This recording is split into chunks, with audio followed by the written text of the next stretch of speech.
টাকে টানলে সামনের চাকাটা ব্রেক হবে, আমার পিছনের চাকা কিন্তু ব্রেক হবে না। আবার যদি আমি এটা না টানি, শুধু এই ব্রেকটা করি, তাহলে পিছনের চাকাটা ব্রেক হবে, সামনের চাকা ব্রেক হবে না।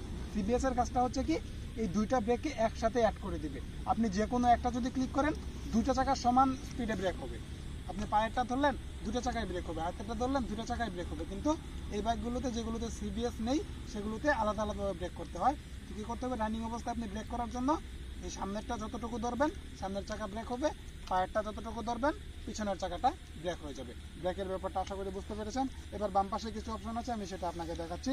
বাম দিকে যদি আসেন, বাম পাশে হ্যান্ডেলে যে আরেকটা লিভার দেখতে পাচ্ছেন, এটা হচ্ছে ক্লাচ লিভার। ক্লাচ জিনিসটা কি আপনাকে একটু বোঝাই। ক্লাচটা হচ্ছে, এটা এক ধরনের ব্রেক বলতে পারেন। আচ্ছা, আমাদের ইঞ্জিনটা যখন ঘুরে হ্যাঁ, তখন কিন্তু আমরা স্টার্ট গাড়িটা ধরেন আমি স্টার্ট করে দিলাম, সাথে সাথে কিন্তু এখন গাড়িটা কিন্তু চলা শুরু করে নাই, এখনো কিন্তু চলতেছে না। তো চলতেছে না, এর কারণ হচ্ছে ইঞ্জিন এবং চাকার ভিতরে একটা ডিস্টেন্স আছে, একটা বাধা আছে। সেই বাধাটা হচ্ছে এই ক্লাচ। এই ক্লাচের মাধ্যমে আপনার চাকা এবং ইঞ্জিনের মাঝখানে মানে একটা বেড়া দেওয়া হয়, খুঁটি দেওয়া হয়। আপনি এই ক্লাচের কাজটা কি, আপনি স্টার্ট করার পরে যখন গিয়ার ফেলবেন, গিয়ার ফেলার সাথে সাথে কিন্তু গাড়িটা চলা শুরু করবে না। ক্লাচের কাজ হচ্ছে গিয়ারটা ফেলানোর পরে গিয়ারটাকে আটকে রাখা। আপনি চাইলে আপনার ইচ্ছা মতো ছাড়বেন, সেটা আমি বুঝিয়ে দিচ্ছি আপনাকে। এটা হচ্ছে ক্লাচ লিভার, এটার ব্যবহার আমি পরে দেখাচ্ছি, প্রথমে পরিচয় করিয়ে দিচ্ছি। আচ্ছা, এবার বাম পাশের পায়ে দেখতে পাচ্ছেন একটা লিভার আছে, যেটাকে বলা হয়, অন্ধকারে হয়তো আপনারা একটু কম দেখতে পাচ্ছেন, যেটাকে বলা হয় গিয়ার লিভার। আমি গিয়ার লিভারটা আপনাকে একটু দেখাই। এই জিনিসটা খুবই ইম্পর্টেন্ট, এটা খুব ভালোভাবে বুঝতে হবে। এই যে লিভারটা দেখতে পাচ্ছেন, অ্যানালগ যে গাড়িগুলো আছে, আগের যে গাড়িগুলো আছে, সেগুলোতে এই লিভারটা থাকে হচ্ছে সামনে এবং পিছনে। কিন্তু এই গাড়িগুলোতে, ডিজিটাল গাড়িগুলোতে এই সামনে পিছনের সিস্টেমটা থাকে না, এটাতে কাটা থাকে, মানে অর্ধেক থাকে শুধু এই। আচ্ছা, গিয়ারের একটা গাড়িতে নর্মালি 4টা থেকে 6টা পর্যন্ত গিয়ার থাকে। নর্মালি বাংলাদেশের ক্ষেত্রে 4টা এবং 6টা গিয়ার থাকে। কিছু কিছু গাড়িতে 4টা থাকে, কিছু কিছু গাড়িতে 5টাও থাকতে পারে বা 6টাও থাকতে পারে। আমার কাছে যে গাড়িটা আছে, এটাতে টোটাল 6টা গিয়ার। এখন প্রশ্ন হচ্ছে, 4টা থাকুক, 5টা থাকুক, 6টা থাকুক, আপনি কিভাবে গিয়ার ফেলবেন? যেসব গাড়িতে 4টা গিয়ার আছে, সেসব গাড়িতে শুধুমাত্র সামনে অথবা পিছনে যে কোনো একটা সাইডেই গিয়ার পড়বে। যেমন সামনে আমার এই 4 গিয়ারের গাড়িগুলোতে সামনে দিলেন একটা পড়লো, আবার সামনে দিবেন আরেকটা পড়বে, আবার সামনে দিবেন আরেকটা পড়বে, এভাবে 4টা পড়বে। আবার পিছনে একটা দিবেন, একটা কমবে, পিছনে আরেকটা দিবেন, আরেকটা কমবে, এভাবে 4টাই কমে যাবে। আবার কিছু কিছু গাড়ি আছে 4টা গিয়ারে থাকে, সেগুলো পিছনে গিয়ার পড়ে, আপনাকে বুঝে নিতে হবে।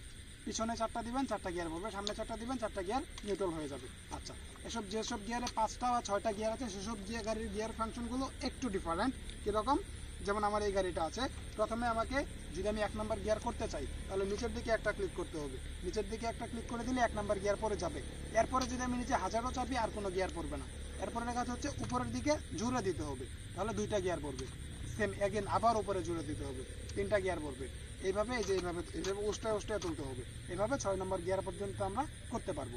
নিউট্রাল করার সময় সেম, প্রথমে নিচের দিকে একটা দিব, একটা কমে গেল, আবার দিব, এইভাবে 1 নম্বর গিয়ারে চলে যাব। প্রথমে আমরা 1 নম্বর গিয়ার করেছিলাম, 1 নম্বর গিয়ার চলে যাব। এরপরে উপরের দিকে হালকা অর্ধেক চাপ দিলে গিয়ারটা নিউট্রাল হয়ে যাবে।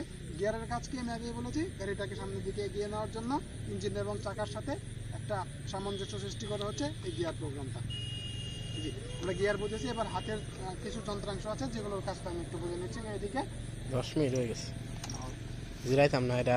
তো হাতের যে কাজগুলো সেগুলো আমি দেখাই। এদিকে দেখতে পাচ্ছেন সব গাড়িতে এটা থাকে, লাল একটা অপশন থাকে, সুইচ থাকে। 2000 সালের দিকে যে গাড়িগুলো থাকতো, সেগুলোতে এটা থাকতো না, এটাকে বলা হয় ইঞ্জিন সুইচ। বাট 2000-এর পরে যে গাড়িগুলো আছে, সবগুলোতে এই ইঞ্জিন সুইচটা থাকে। ইঞ্জিন সুইচের কাজটা কি, দেখুন আমি চাবিটাকে অন করে দিলাম। এবার যদি ইঞ্জিন সুইচটা অফ থাকে, তাহলে গাড়ি স্টার্ট নেবে না। আমার আদার্স সব কিছু আছে, আমার হর্ন বাজবে, আমার লাইট জ্বলবে, সব কিছু হবে, কিন্তু শুধুমাত্র আমার স্টার্টটা নিবে না। কি করবেন আপনি, ধরেন এটাকে অন করে দিবেন, এটা অফ আছে, অন করে দিয়ে এখন স্টার্ট দিলে গাড়ি স্টার্ট নেবে।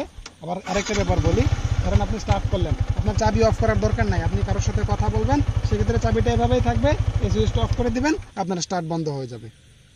এটা হচ্ছে ইঞ্জিন সুইচ। ইঞ্জিন সুইচের কাজ হচ্ছে গাড়ির স্টার্টটাকে অন অফ করা, চাবি অন থাকা অবস্থায়। আচ্ছা, এবার নিচের দিকে আরেকটা অপশন আছে, এটার কাজ হচ্ছে গাড়িটাকে স্টার্ট করে, এটাকে সেলফ বলা হয়, স্টার্টার বলা হয় যেটাকে। এটাতে একটা ক্লিক করে দিলে গাড়ি স্টার্ট হয়ে যাবে। ইঞ্জিন সুইচ অন করে দিলাম, একটা ক্লিক করে দিলাম, গাড়ি স্টার্ট হয়ে যাবে। আচ্ছা, এবার বাম পাশের সুইচের কিছু কাজ আছে।